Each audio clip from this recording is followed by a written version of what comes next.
Kanalizasiyası var yoxsa yox? Kanalizasiya yoxdur. Yoxdur. Ya bırakırlar hamısı kanalizasiya tökülübdür o gölə. Bax o göl kanalizasiyadır. Hamısını oradan bütün düzlük uzunu hamısı ora axır. Nə qədər vaxtdır burada yaşayırsınız? 40 ildir, 50 ildir. Bax belə. Mən buraya Əhməddən buraya gəlmişəm yəni. 40 ildə burada kanalizasiya. Yoxdur. Öz hesabımız elə belə turbalara çəkib buraxırıq aşağı. Bura hara aşağı hara? O deyin yolda gedir su ha. Gölə. Hə. Kanalizasiya probleminizi necə həll edirsiniz? Heç nə buraxmış gedib oraya. Gölə. Yəni, Göldə toplaşıram. hansını deyib aşağıda toplaşır. Aşağı Güzdək sakinləri kanalizasiya sularının birbaşa Ceyranbatan su anbarına akıdıldığını iddia edirlər. Biz də öz növbəmizdə bunu araşdırmağa çalışdıq.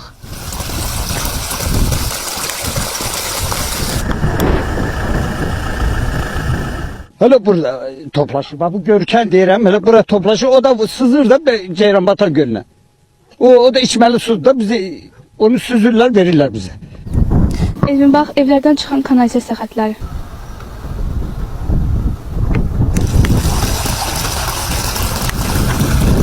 Bu təpəyə çıxmağımız əbəs yerə deyil, çünki problemin kökü məsələ buradan qaynaqlanır. Ətrafda minlərlə ev var və hər bir evin kanalizasiya suyu bu kiçik gölə əmələ gətirib. İndi isə gölün qarşısı göründüyü kimi bu təpənin bir hissəsi dağıdılaraq kanalizasiya suyu üzü dəmir yolu istiqamətində axıdılır. Artıq dəmir yolundan sonraki etapda nələr baş verir? Gedək birlikdə görək.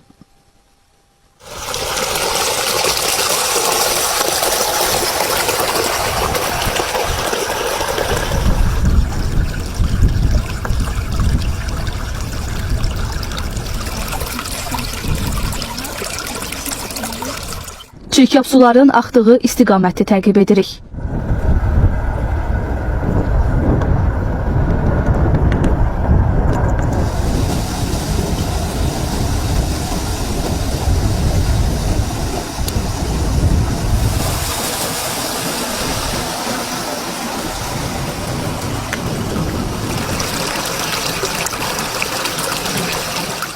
Hazırda dəmir yolu xəttinin üzərindəyik. Göründüyü kimi, baxın, digər tərəfdən axan kanalizasiya suları üzü Ceyranbatan su anbarı istiqamətində hərəkət edir. Qarşıda Ceyranbatan su anbarını da görürük. Gedək görək, bu kanalizasiya suyu Ceyranbatan su anbarının mühafizə xətti zonasına daxil olur, yoxsa yox?